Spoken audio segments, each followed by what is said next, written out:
12th of August, and it's a Wednesday, midweek, and it's Blog 7 with Sarah Rachel Adams. Well, these last couple of days, week, it's not even over.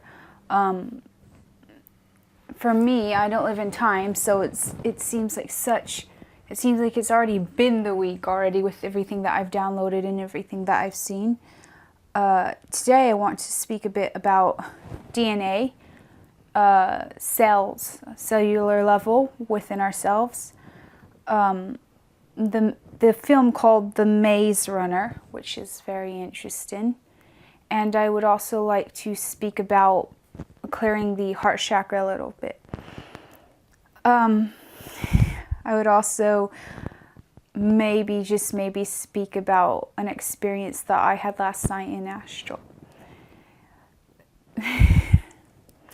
The thing is that for me, when I don't watch the news, but I do get alerts sometimes on my social media and stuff.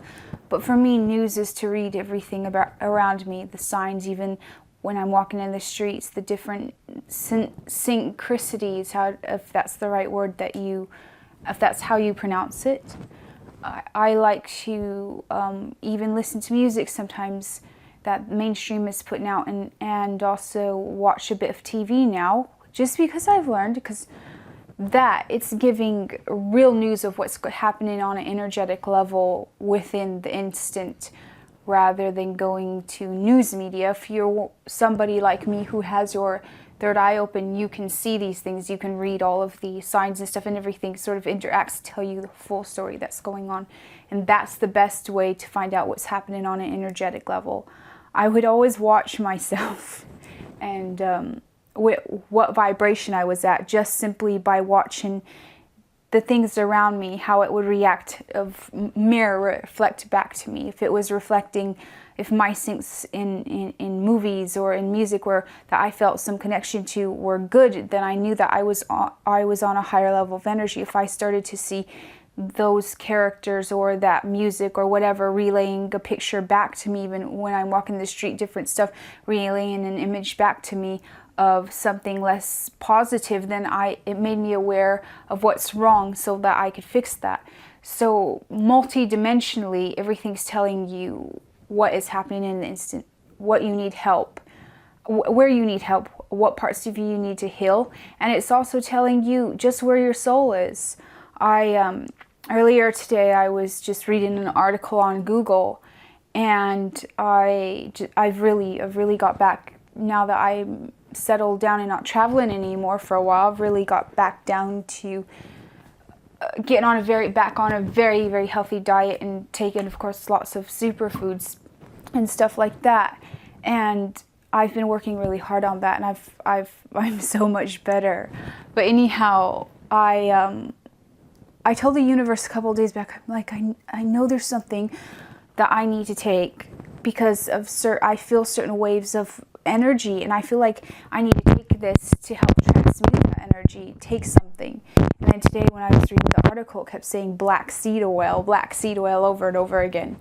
So then I realized that the universe was saying, hey, try this black seed oil. And it's funny because I have a jar of it downstairs, and I've probably had 1 spoon of it, so it was encouraging me. It was showing me the issue, and it was encouraging me even what to take on a supplement level or herbal level. I've done major healing on myself like that, just by observing the signs. I also can tell somebody's energetic vibration simply by sensing it, and simply by looking around at the signs too. Like I said, there was somebody who was causing me massive amounts of trouble, or at least she was trying desperately. And I noticed that her character kept showing up as a witch, as a very dark witch. So this was alerting me of what her true character was, or her true intentions, or her true soul energy was, and why I was having issues with that. So as for news or wanting to know what's happening on an energetic level, I think that explains it pretty well, of how everything we are doing is within the instant happening, and this universe is relaying everything back to us. The second thing that I wanted to talk about is the movie The Maze Runner. I sometimes am drawn to watch certain movies or watch certain trailers, and I get quite a bit of information, again relaying back of what's happening on energetic matrix scale. I think that I've talked about the movie The Cell in a previous video blog, and how important it is. The thing is I think that NASA and I think that these space exploration divisions have figured out that exploring space and multidimensionality is much better than sending a ship to another planet. I think they figured out that's the true, real form of travel. And there's all sorts of testing going on. Like I said last time, I believe they're taking bacteria and stuff like that. So they're trying to join us on a multi-dimensional level. To some people, they're trying to by putting that bacteria or that stuff in them, they're trying to join them to another dimension so that they can then explore that dimension.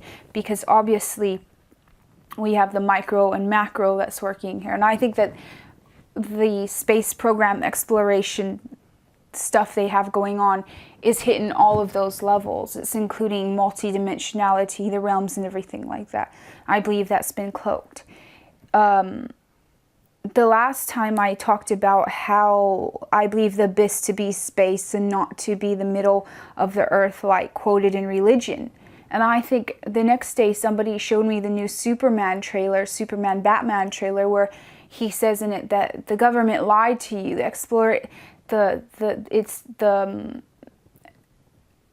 The abyss is space. It's not the middle of the earth. So that verified so much to me on that level.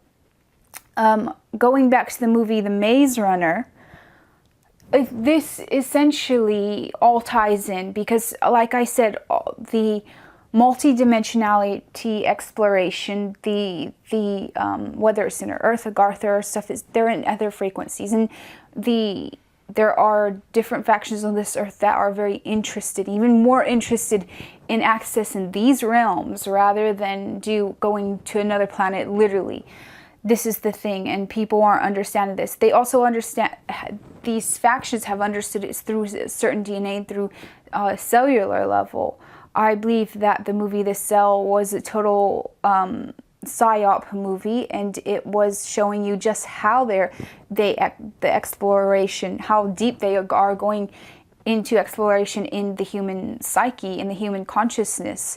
And I believe they are relaying that to the public in that way, and to different agents that are definitely programmed for that.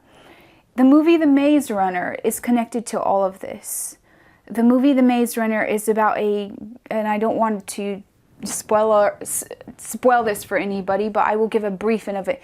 It's about a group of boys who are put in the middle of this maze, and they're given food and they're taken care of, but they must not try to get out of the maze. So they're kept in there a bit like animals. And they've obviously, just like humanity has here on Earth, they have become civilized. When they first were put in there, they were fighting, they were dying off, but then they figured by survival they had to become somewhat civilized. So they created sort of their own little world in this maze where there was the different factions, just like humanity has here on Earth, because they are blocked off of a multi-dimensional level. So they're in sort of a prison, you might say. In Maze Runner, you were not supposed to break the rules. You were not supposed to go into the maze and try to get out and find the outer wall and get out. However, there was one who decided to do it. And the thing is that in the movie they kept telling him, and he remembered someone, "You're one of the ones who helped put us here." And then this brought me back to a lot of the memory downloads that I had about some of the very ones who helped create this matrix system are here in it and got lost within it. Because yes, a long time ago it was created up. There were the first beings that manifested from nothingness, from And when they manifested, they created and created and created. Some of those beings got caught within their own creations. I believe this is the whole fight over certain DNA that's going on, and the reason they're looking for gifted or special children that are genetically linked to these beings a long time ago that had got caught in their own creation and then eventually had children, and so on and so on. This can explain a lot of the different, I believe, blood types and how some of them mixed with their own creation or the genetic tweaking that they were doing. Essentially, Maze Runner references that the boy put in there, the one that is actually the hero that is getting out of there. The reason he's getting out is because he remembers, because he helped make it.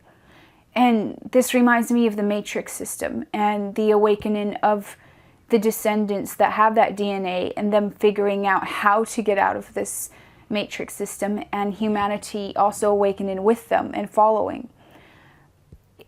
It's inside of this movie, it's very interesting because the lady almost says like they were cattle put in there to see who would like genetically evolve and decide to get out of the system and really fight to get out of there.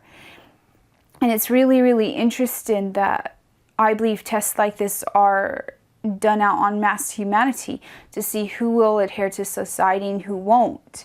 And then the ones who won't, they definitely become targeted individuals and have quite a lot of issues in life, whether it's jobs, family, or stuff like that. They're most likely gang stalked because they need to attack your DNA, they need to attack your energy field, they need to drain you so that you don't have the will, you don't have the want to get out of this place. That's the thing.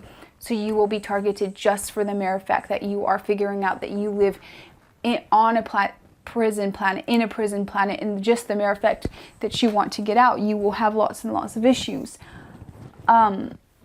After watching the movie The Maze Runner, I just remembered how with all of the nuclear wars that went on among the planets, yes, there were nuclear wars, and I have spoken about this a little bit before, and what I remembered within the Maze Runner, they put this group within the maze to see exactly how they evolved, and they thought with the evolution of their DNA and the evolution of their consciousness, they could then use them as maybe, I haven't seen number 2, but I get the impression they're saying that this new group here can actually overcome all of that stuff. They can overcome on a cellular level, they can release their souls, and not only that, they can overcome all of the karmic past from the wars and everything, because I believe so many souls have karmic overload from all of the galactic wars that went on, and everybody came here, and there's still energy being taken because nobody's healing from it. They're not remembering it, they're not healing from it. Essentially in the movie, they wanted to create a group that could overcome anything, nuclear, bacteria, viruses, AI, anything like that. And I think that with these programs that they have been playing out, they're actually playing out something that was known that was going to happen ages ago. Even look at the Egyptians, they knew they would be resurrected. I obviously know that they've taken DNA from the Egyptians, from the pyramids and stuff like that, from the different Egyptian tombs with the quote deities that they called them back there, and they've took that DNA to quote resurrect these, what they would say, super beings that, according to X-Files, they can get some sort of vaccination to keep them so that they are not, overtaken by the lower negative entities, because all the karmic backload, that's what they're really trying to do, is get some sort of anti-venom, you might say, what do you call it, like when you're bit by a snake, an anti-venom to the negative entities that would feed upon their soul, so they again can pass the leak and then pass over. So they would need this sort of genetics, because it would be an anti-venom for them. And it's funny because in Resident Evil it explains the exact same thing about this. It's very hard because I stream, so I'm trying to stay on track about this. But it's also always a test to see if those who could go within and come out. And I believe that our cells are called our cells for a certain reason. They keep us in a cell on a cellular level. And by us transforming ourselves through superfoods, through everything else, through spirituality, then we become free of our cell. We become free to pass in and out of our body. I believe that they want you trapped in your body. They want you trapped on a cellular level by bad food, everything like this. It's locking you within your cells, so you can't get out.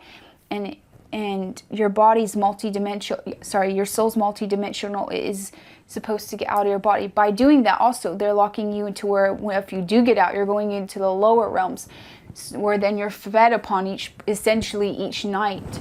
You're energetically fed upon.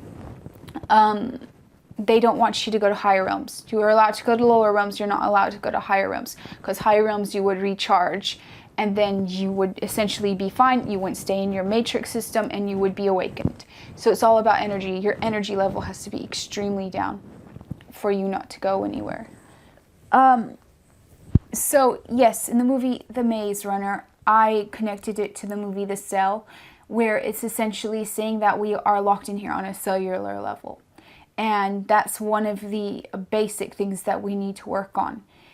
Our literal body, to them, is perfect for keeping us in a prison.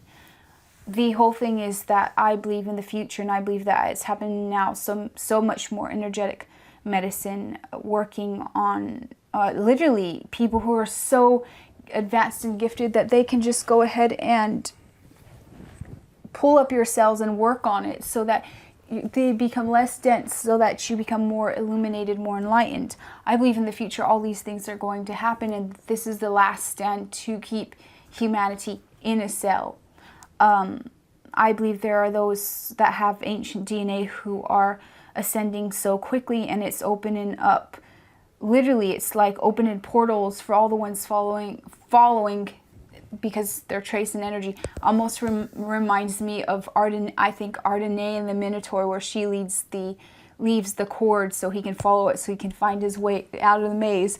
Well, the ones that are waking up are leaving energy links so others can find their way out of the maze. So it's happening on a multi-dimensional level.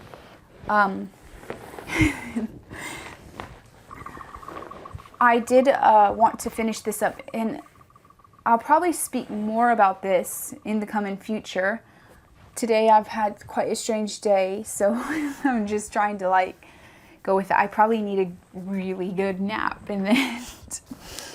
Okay, so I said that I would speak about Maze Runner, about, do you want to remind me? I should just list it down. So I did speak about Cellular Prison, Maze Runner. What else? I did want to say about heart exercises, and what else did I want to say? Do you remember? Okay, so I've got this old book, and it's downstairs, and I'm weird. If I find a great book but there's only really pieces that I like, I will just rip them out and carry them around on me, or put them in a folder or something like that. So it's the book, I think, is called Spiritual Medicine. It's probably from the 1980s. I collect really old books. I like old books. Okay, so this here is just a page, and it's entitled Spiritual Medicine for Your Emotional Body. It says, we live in a society where our emotions are treated like an inconvenience or something to be ignored.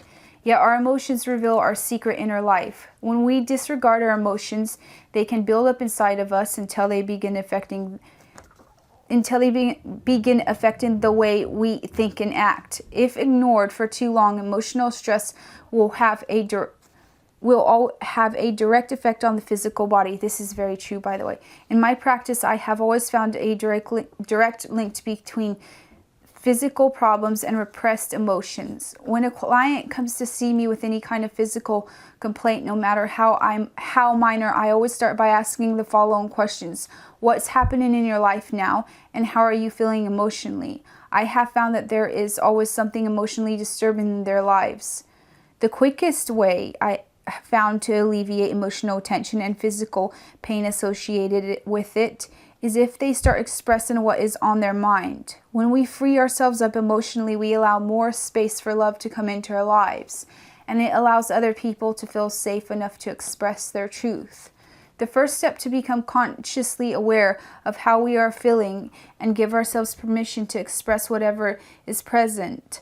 I've spent most of my life feeling quite emotional and not understanding the magnitude and significance of different emotions. If we do not fully let ourselves experience and acknowledge our emotions, they will continue to affect our state of mind and health during our lifetime. Okay, so I will continue reading the rest of this in an instant, but I wanted to say that I was a bit tired of New Age teachers saying that you should repress your emotions. If you are angry, you should not express that. If you are upset, then there's something wrong with you. Emotions are our key. The thing is that humanity hasn't figured this out yet. Emotions are charged. They're charges. They're currents that run through you. Emotions. It's funny because the thing is that's what makes us alive. That's what makes us feel. That's what makes our souls magical. That's what makes our souls be able to soar. And if we have anger emotions, we definitely need to do things to let that out, like boxing or stuff like that. That way we can go ahead and pass that and understand it. I've read some very stupid articles by, quote, very large psychics in the New Age community where they're saying that you should not express your emotions of feeling connected to somebody else, or that love is something that you needed to transcend. I'm sorry, but from everything that I know, love is and the heart chakra is one of the most redeeming and most amazing things that humanity has. This is the thing that the negative forces literally want to shut down. They can't control the heart. They can't control love. And they attempt to do almost like alien love bite. I know a lady who does the alien love bite, and she explains that very good.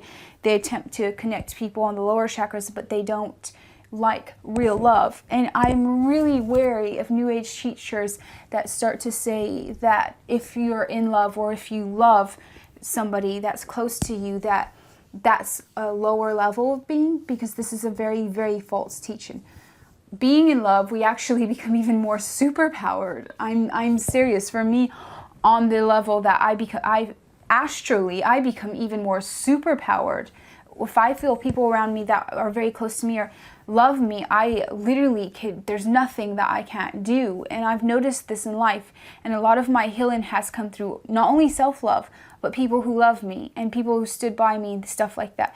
So it's okay. That's okay. And we actually should accept that we are connected, and that being in love is okay, and that loving is okay, and accepting love is okay. And it's not something we need to transcend. And the emotions we're getting from these things are very, very important. They're here to teach us lessons, not to be overwritten. I'm going to continue on reading this.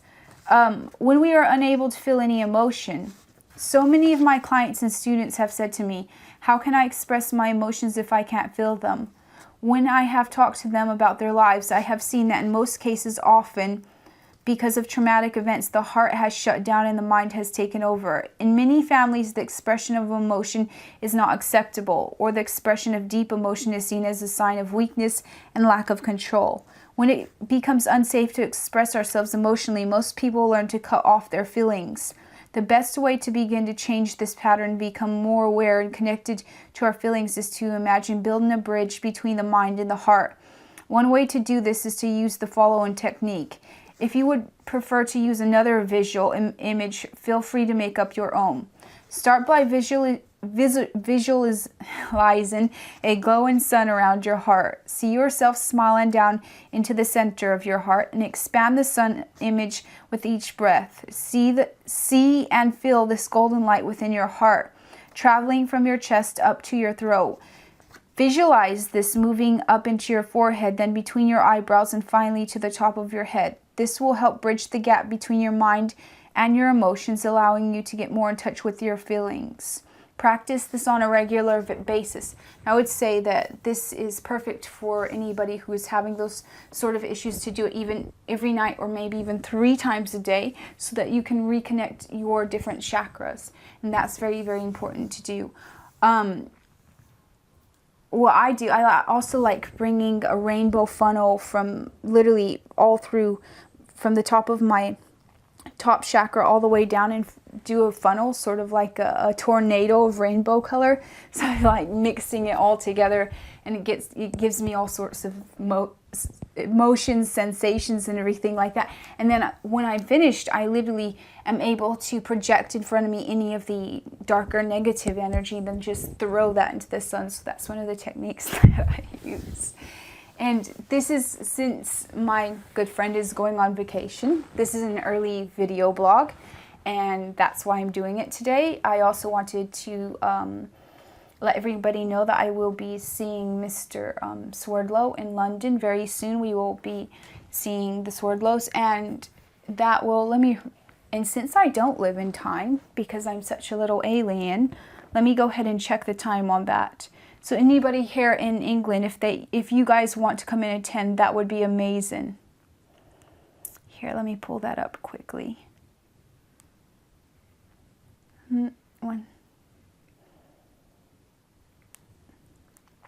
Okay, so that will be, let's see. That will be August 29th. All the way to the 31st. I also wanted to just say one thing. I did post a couple of days ago that I felt Nefertiti, and I was sitting down and I felt her literally, and I felt her elongated head, and I felt her literally, and she was like this. I remember when I felt her, my body just sat up in position like that she has. I have seen in paintings or in different stuff of her pictures or stuff like that. And I think 2 days after that, I'm quite overjoyed that they said they may have found a door to her chamber, or a door to Nefertiti's burial. And I do believe that she was just letting me know that she was coming back, and that her essence would be out now. And it's funny because when I was younger, I felt when they opened the tomb of Set, and I believe a lot of this stuff isn't put inside of the news media, but I felt it, and I felt like my heart drop, and I knew exactly what was happening. I could feel when they opened the tomb of Anubis, and different ones of them that they don't put inside of the media, Thoth. And it's funny because each time I felt it, I felt the different forces hitting the world. And I do believe with Nefertiti that this hitting the world at this time has to do with the Lion's Gates. And I'm very, very happy that I was able to communicate with her. And I feel like I have some sort of genetic links to her that I will remember in the past. She did give me quite a bit of downloads about Egypt and about Mars and about things on a cellular level. And then that was verified, of course, by the Matrix and what I was seeing in the Matrix. And I do want to end this blog by saying thank you to everybody for watching it and for even listening to what I have to say. And I hope a great weekend coming up for everybody. Thank you. Okay, thank you, Sarah. That's blog 7.